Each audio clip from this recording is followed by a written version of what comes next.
Vessel of Hatred is the next big chapter in the story of Diablo 4.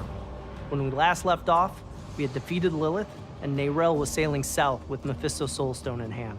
This is a tremendous burden for someone as young and untrained as Neyrelle. But somehow she has found the will to fight, challenging the primeval every step of the way. In this expansion, we follow their path as Neyrelle seeks salvation from Mephisto and searches for a way to banish him back to the Abyss. As we wrap up Diablo 4, there has been a huge battle in Hell between Inarius, the Cathedral of Lights, and Lilith and all of her demons. Throughout this entire campaign in Diablo 4, you're basically trying to defeat Lilith, so you team up with people like Neyrelle, who's this young, eager character, and then you've got Laura, who is this sort of wise drunk. He was a Herodrum, so he brings this rounded, old-school thinking. He ends up being the catalyst of the group. Inarius believed that if he killed Lilith, he would be accepted again by heaven.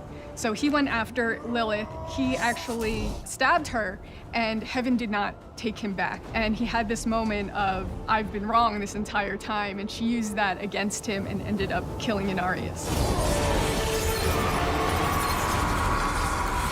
Her goal was to devour her father, Mephisto, and we ended up actually stopping her. And so even though she was defeated, she kind of gave us a warning of, I was the only one that could actually save you from Mephisto. Neyrelle is left with the Soulstone, and she decides to take the essence of Mephisto and trap him into the Soulstone.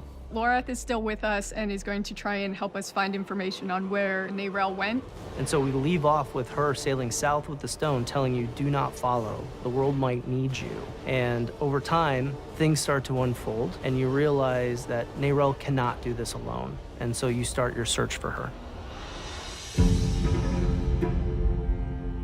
When we pick up in Vessel of Hatred, the Cathedral of Light is kind of in disarray.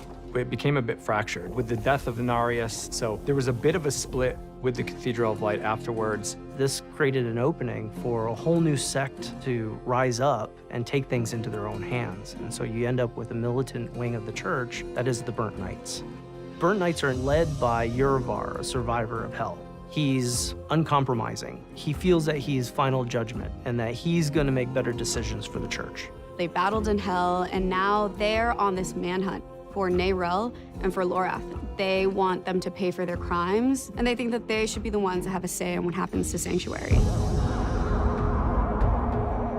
Mephisto is the Lord of Hatred. He's probably the one primeval that can create the most deep-rooted chaos, breaking up the people of Sanctuary. In the events of Diablo 2, he was destroyed. He's been slowly resurrecting himself in Hell, and he wants to come back and bring himself back to Sanctuary. And now that he is in this Soulstone that Neyrelle carries, this is his opportunity.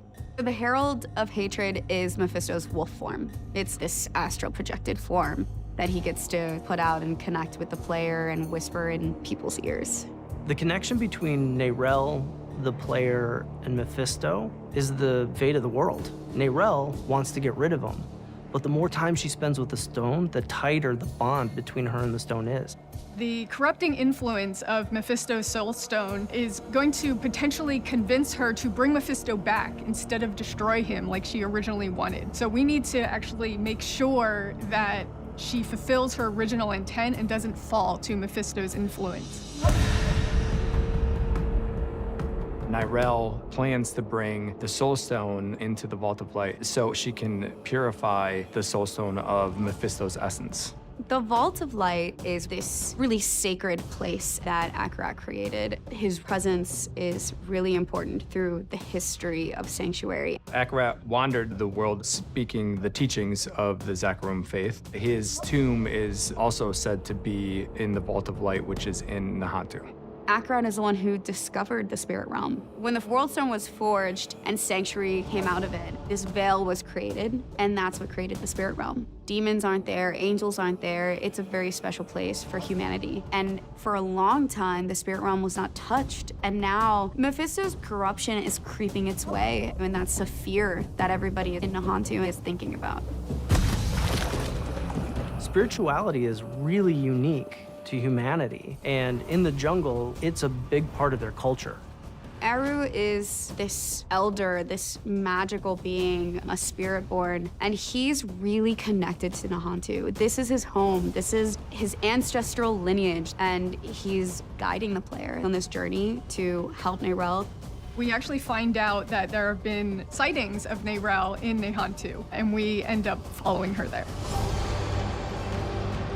In Vessel of Hatred, this is a story about isolation. We start off with the concept that Neyrelle is trying to do this alone, but at some point, you realize that things are escalating. And so we morph from this idea of isolation into the idea of being stronger together. For someone that has been through the journey that our wanderer has, that Neyrelle has been through, you feel there's hope that Sanctuary is not going to be lost.